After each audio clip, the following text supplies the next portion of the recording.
এই চিতা দৌড়বে পৃথিবীর সব থেকে দ্রুত গাড়ির সঙ্গে। দেখা যাক কে জেতে। ও চিতা, আচ্ছা ঠিক আছে, আমি আবার ডেকে নেবো। এই চিতাকে পৃথিবীর সব থেকে দ্রুত গতির প্রাণী বলা হয়ে থাকে। এর গতি এত বেশি যে একে হারাতে হলে মানুষের প্রয়োজন একটা ফর্মুলা ই রেস কারের, না হলে অসম্ভব। আর সেই জন্য আমি একটা গাড়িকে নিয়ে আসিনি, বরং একে হারাতে আমি 3টে গাড়ি নিয়ে এসেছি। শুরু করবো আমরা এই গল্ফ কার ভার্সেস চিতা দিয়ে। ওকে একবার দেখো। তোমরা তৈরি? হ্যাঁ তৈরি। 3, 2, 1, চিতাকে পাঠাও। ও ভাই, ও খুব জোরে দৌড়চ্ছে। কাছাকাছিও নয়। ছিটকে বেরিয়ে গেল। দিকে ধুলোয় ঢুকে যাচ্ছি। আমি আর দেখতে পাচ্ছি না, এটা ভাই। গায়েব হয়ে গেল। চিতা রেসটা শেষ করে ফেললো আর আমরা এখনো মাঝ রাস্তায় আছি। খুব বাজে হলো। স্যার, চিতা তুমি আমাদের লড়াই করতেই দিলে না। আমাদের আরেকটু দ্রুত দরকার, পরে গাড়িটা নিয়ে এসো।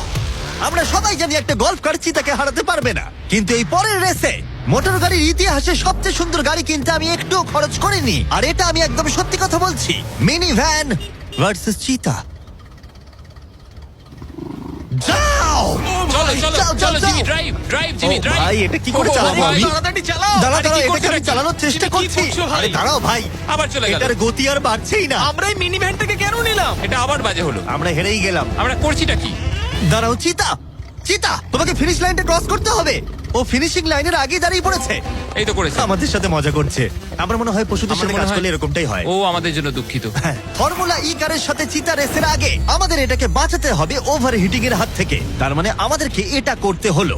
আমি এই চিতাটাকে হাই বলতে চাই। কি? কেমন আছো? হাই। ও আমি Oh my চিতাটাকে God, ছুলাম। bro. যে কারণেই হোক না কেন, ওরা আমাদের এই শীর্ষ শিকারীর সাথে সময় কাটাতে দিয়েছে। আমার বিশ্বাসই হচ্ছে না যে আমরা এর এরকম সামনে করছে। আছি। এখানে এসো মিলি, আমার বিশ্বাস হচ্ছে না আমি একটা চিতাকে ডাকছি। এটা সত্যি খুব বড়। নোলান কি করছো?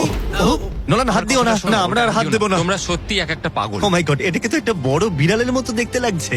হ্যাঁ, খুব একটু দাঁড়াও। cute। আমরা চিতাকে রেসের মাঝখানে একটু ব্রেক দিয়েছি যাতে ও বেশি হাঁপিয়ে না পড়ে। আর যদি তোমরা জানতে চাও, আমরা কোলাব করেছি আমেরিকান হিউম্যান সোসাইটির সাথে, যারা এই সমস্ত প্রাণীদের সাথে আমাদের ভিডিও করতে অনুমতি দিয়েছে। আর সেই জন্য এটা করছি কারণ বর্তমানে পৃথিবীতে 8,000-এরও কম চিতা বাস করে। যে কারণে এই ভিডিও করার সময় আমরা খুব সাবধানতার সাথে এদের সাথে ব্যবহার করছি। এটাই করা উচিত। লোমগুলো কত দাঁড়াও, নরম। চিতাটা কি জোরে গড়গড় করছে। তার মানে ও আমাদেরকে লাইক করে। মনে হচ্ছে মিলি পরের রেসের জন্য তৈরি। চলো যাওয়া যাক। যে সময়ের জন্য আমরা সবাই অপেক্ষা করছিলাম সেই মুহূর্ত অবশেষে এসে গেছে। এবার আমরা সাক্ষী থাকতে চলেছি সর্বশেষ চ্যালেঞ্জের, ম্যান ভার্সেস অ্যানিমাল। এই রেসটা অসাধারণ হতে চলেছে। যদি এটাকে কেউ নষ্ট করতে পারে, সেটা একমাত্র নোলানই হবে। আধুনিক ইতিহাসের সব থেকে গুরুত্বপূর্ণ উত্তরটা দেওয়া যাক। 3, একটা চিতা কি পারবে 2, ফর্মুলা ই কারের সাথে রেস করতে? দেখা যাক। 1। চলো রেসটা শুরু করি। যাও। খুব ফাস্ট ছিল।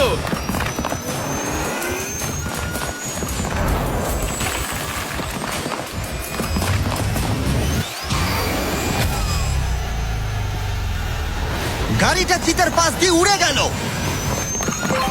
ও মাই গড।